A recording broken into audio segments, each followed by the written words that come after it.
Howdy, everyone. It's Reese, aka Bearman Prime, on this September 21st. Welcome back to my Read the Bible in a Year series. Thank you again for joining me. God bless you all. Card in the top right hand corner for the rest of the playlist. And please hit the like button, subscribe button, and notification bell. I really do appreciate it. All right, so yesterday we went to the book of Mark. We saw the moment Jesus was arrested when Judas handed him over to the mob that was sent by the Jewish leaders, leading priests, teachers of the law, all that. So now we're going to go into more detail about that. We're going to expand on that and see a little bit more, and also what happens immediately after that. So we're going to go to John 18 today and pick it up in verse 1. When Jesus finished praying, he left his followers and went across the Kidron Valley. He went into a garden there, his followers still with him. Judas, the one responsible for handing Jesus over, knew where this place was. He knew because Jesus often met there with his followers. So Judas led a group of soldiers to the garden, along with some guards from the leading priests and the Pharisees. They were carrying torches, lanterns, and weapons. Jesus already knew everything that would happen to him. So he went out and asked them, "Who are you looking for?" They answered, "Jesus from Nazareth." He said, "I am Jesus." Judas, the one responsible for handing Jesus over, was standing there with them. When Jesus said, "I am Jesus," the men moved back and fell to the ground. He asked them again, "Who are you looking for?" They said, "Jesus from Nazareth." Jesus said, "I told you that I am Jesus. So if you are looking for me, let these other men go free." This was to show the truth of what Jesus said earlier. "I have not lost anyone you gave me." Simon Peter had a sword, which he pulled out.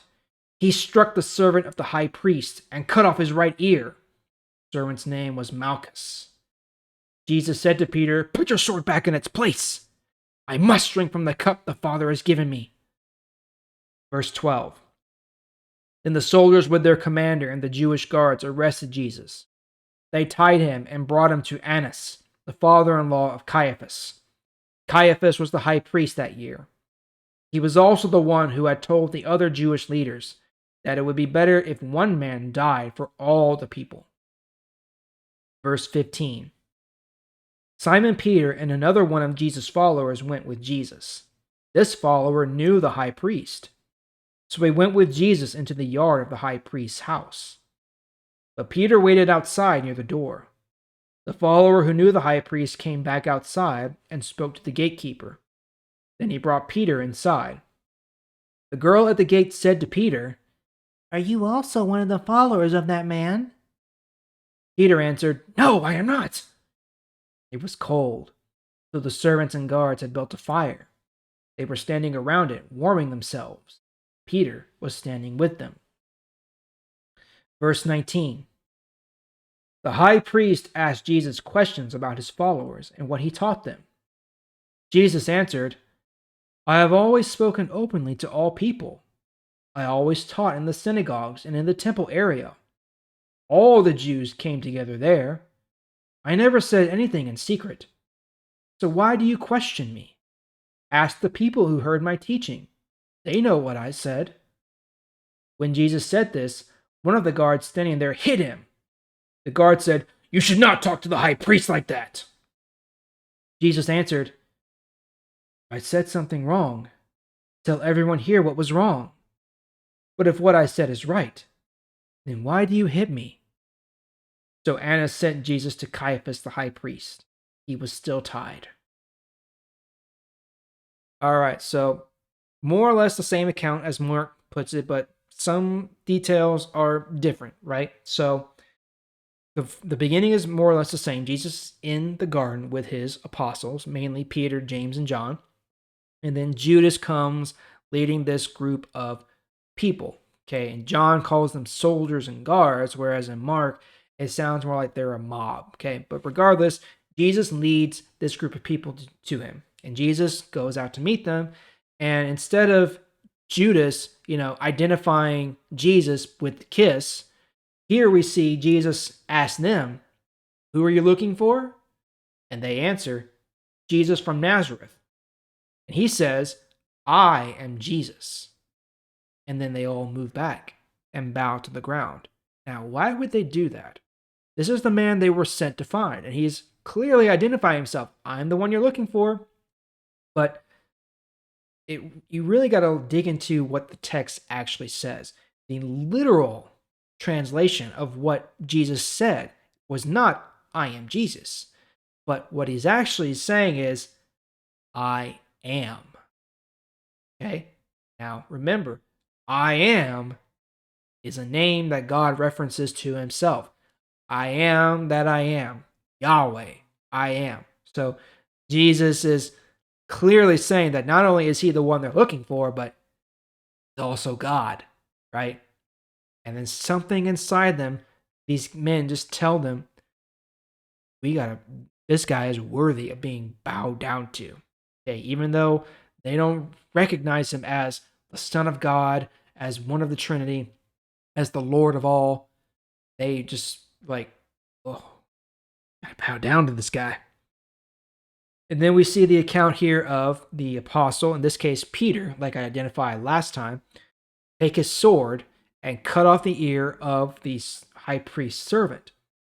What's different here is that we see Jesus rebuking Peter. He says, put it back. No, don't do that. No violence. I must drink from the cup the Father has given me. I must do what he has asked me to do, right? And then in another gospel, I don't remember which one, but in another one, he actually takes his hand and places it over the servant's now, mauled ear and heals him. The ear comes back, right? So, yet another miracle. Okay. And then we see Jesus is brought before Annas, the father-in-law of the high priest Caiaphas. So Annas will be the first one to question him, see what he's really all about, see if, he is who he claims to be, blah, blah, blah, blah.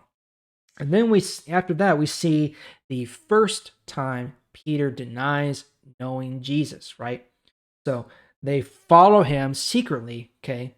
Pretty obvious there, but they follow him secretly to at the high priest's house, okay? And it says the follower who knows Jesus went inside, or knows the high priest. Now, anytime that the author in this book references to, like this follower or one of Jesus' followers, he's talking about himself.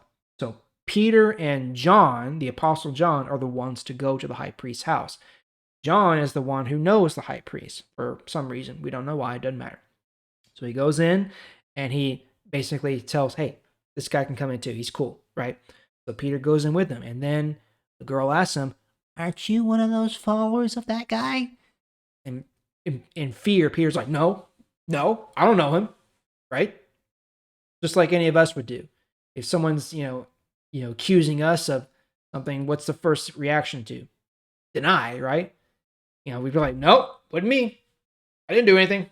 Okay, that's exactly how Peter reacted. Okay, not thinking that he's doing exactly what Jesus told him he would do. Okay, so this is number one, right?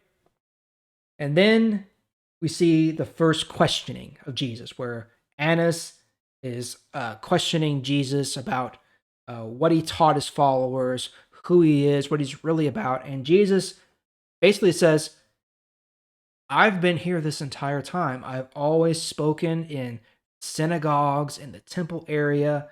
I never did anything in secret. Um, there's plenty of people you can ask what I taught. Why don't you go ask them? Okay. He wasn't really being sarcastic. He was just, speaking the truth that I haven't hidden anything from you. These people heard me. They know what I said. They know what I taught them. Maybe you should ask them. And then, of course, the guard standing next to him doesn't take kindly, thinks Jesus is talking back to this Jewish leader. So he strikes him and says, you shouldn't talk like that to him. But Jesus, again, he's just saying things like, if I said something wrong, tell me what I did wrong. Okay? But if I didn't do anything wrong, then why are you hitting me? Right? And that's the whole argument there. And there's really no defense on the Jews' part. Jesus did nothing wrong.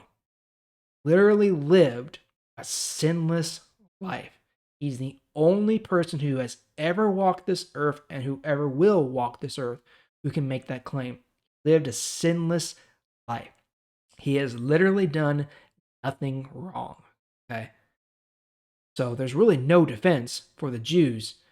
They're just going with, well, you shouldn't be so disrespectful to the Jewish leaders, or whatever, and then making up stuff. And we'll see more of that later, right?